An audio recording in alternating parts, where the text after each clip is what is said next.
Hello, this is me Monika. ಇವತ್ತು Sunday ಆಗಿರೋದ್ರಿಂದ ನಾನು ನನ್ನ ಫ್ರೆಂಡ್ ಇಬ್ಬರು ಹೊರಗಡೆ ಹೋಗೋಣ ಅಂತ ಹೊರಟ್ವಿ. ಹೊರಗಡೆ ಹೋಗ್ತಾ ಇರಬೇಕಿದ್ರೆ ಇವತ್ತು ನಮ್ಮ ಅಪಾರ್ಟ್ಮೆಂಟಲ್ಲಿ ಸ್ಪೋರ್ಟ್ಸ್ ಆರ್ಗನೈಸ್ ಮಾಡಿದರು. ಚಿಕ್ಕ ಮಕ್ಕಳೆಲ್ಲ ಕ್ರಿಕೆಟ್ ಆಡೋದ್ರಲ್ಲಿ ಫುಲ್ಲು ಬ್ಯುಸಿಯಾಗಿದ್ದರು. ನಾನು ಸ್ವಲ್ಪ ಹೊತ್ತು ನಿಂತ್ಕೊಂಡು ಅವ್ರ ಕ್ರಿಕೆಟೆಲ್ಲ ನೋಡಿಕೊಂಡು ಆಮೇಲೆ ಹೊರಡೋಣ ಅಂತ ನೋಡ್ಕೊಂಡು ನಿಂತಿದ್ದೆ. ಅವರಂತೂ ಫುಲ್ ಜೋಶಲ್ಲಿ ಕ್ರಿಕೆಟ್ ಆಡಿದ್ದು. ನೆಕ್ಸ್ಟು ಬಸ್ ಬಂತಂತ ಬಸ್ ಹತ್ಕೊಂಡು ನಾನು ನನ್ನ ಫ್ರೆಂಡ್ ಇಬ್ಬರು ಚಿಕ್ಕಪೇಟೆಗೆ ಹೊರಡ್ವಿ. ಚಿಕ್ಕಪೇಟೆಲಿ ಜನಗಳಂತೂ ಮುಗಿ ಶಾಪಿಂಗ್ ಮಾಡ್ತಾಯಿದ್ರು. ಕ್ರಿಸ್ಮಸ್ ಆಗಿರೋದ್ರಿಂದ ಎಲ್ಲ ಅಂಗಡಿನೂ ಫುಲ್ಲು ಮಿಂಚ್ತಾ ಇತ್ತು.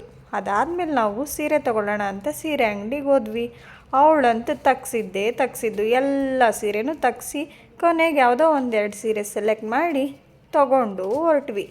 ತೊಗೊಂಡು ಹೊರಗಡೆ ಬರ್ತಿರ್ಬೇಕಾದ್ರೆ ಅಲ್ಲೊಂದು ಟೆಂಪಲ್ ಇತ್ತು. ಸೊ ಟೆಂಪಲ್ಗೆ ಹೋಗಿ ಸ್ವಲ್ಪ ಹೊತ್ತು ಕೂತಿದ್ದು.